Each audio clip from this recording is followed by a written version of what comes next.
Hello and welcome back to another edition of Delectably Different in the Kitchen. Today I'm bringing you one of my favorite tasty treats, which is a vegan and gluten-free carrot cake. So to begin, what we're going to do is we're going to be using a cup of pumpkin puree. So this is what we're going to be using in place of the eggs. There's a lot of egg replacer choices out there, but I tend to go with pumpkin puree. The next thing we're going to be putting in is 1 cup and a 1/4 cup of coconut oil. And I've already melted mine down because with this recipe, since you're mixing it into the pumpkin, it's easier to go ahead and mix it if it's fully liquefied instead of it being solid. So we're going to just go ahead and put those together. And we're just going to mix this until they kind of are incorporated together. It doesn't have to be perfect because we're going to be adding in the sugar as well to it.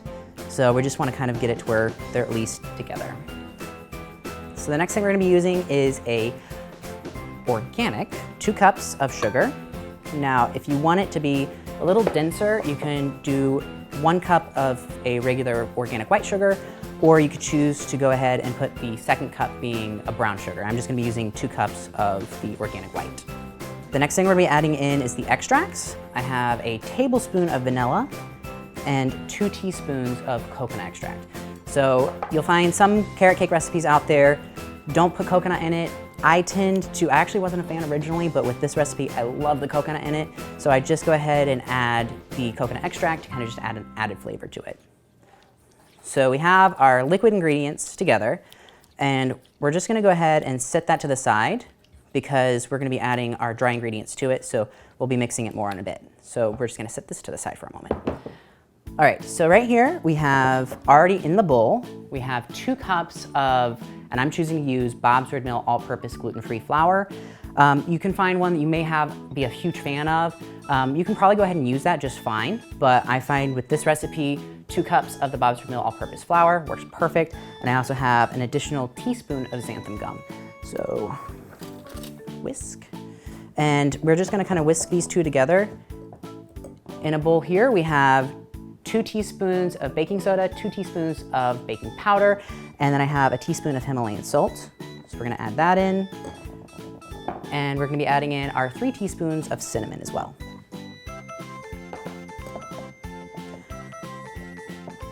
That's a sign that the oven is preheated. And I didn't tell you before, you are gonna wanna preheat your oven to 350. So that was perfect timing, really. So we're gonna just kind of mix it together till they're incorporated. Good enough. And then we're gonna be just adding it in. And generally I do it in about 2 portions, which is perfectly fine. And you're just gonna fold this in well and mix all of them together.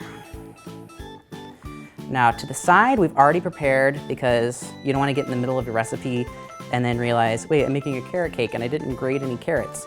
So ahead of time, if you want to go ahead and grate 2 cups of carrots, you can have them set to the side, which we'll be adding in a minute. We're just going to add that last portion of the dry ingredients and get that well mixed.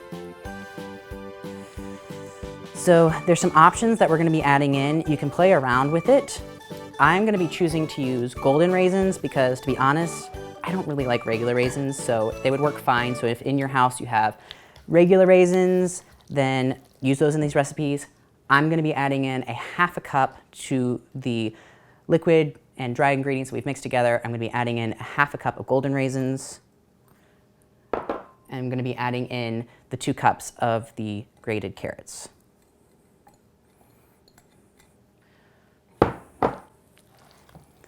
Just fold those together.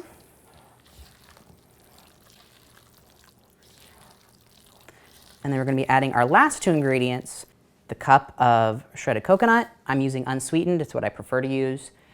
And then we're gonna be adding in a cup of chopped pecans. Once we get this all mixed together, which I'm making a mess, but that's okay. We're just gonna fold these together and you're gonna find you have a delicious looking batter because it's delicious. All right, we're just gonna go get our prepared. Now you can put this into, I didn't mention that, you can put it into just a 13x9 pan, or I prefer to use 2 round 9-inch pans. So I'm gonna go get my prepared pans and we will put them in there.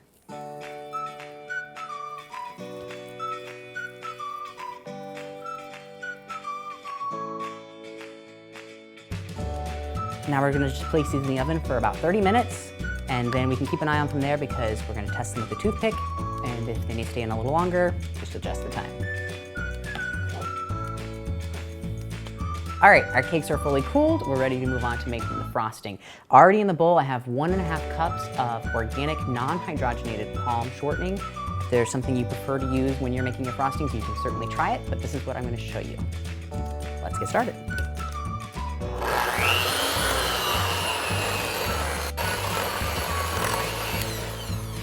All right, you're just gonna do that long enough to get it to where it's kind of creamy. Now we're gonna be moving on to putting in our powdered sugar in 3 portions, and we have 3 cups here, so let's do that.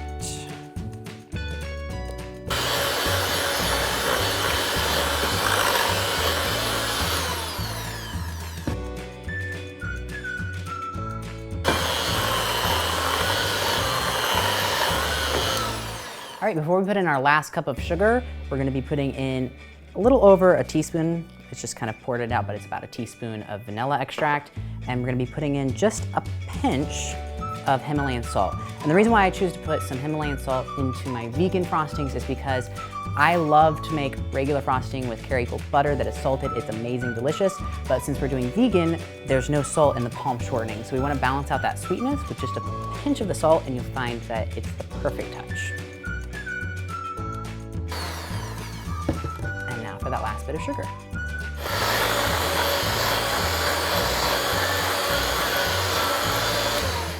Now you're gonna find your frosting is thick, creamy, and delicious. If you want it a little thinner, you can always put just a splash of coconut milk in, which is fine, but this is what we're looking for when we're making this cake, but it's all your preference, so play around with it.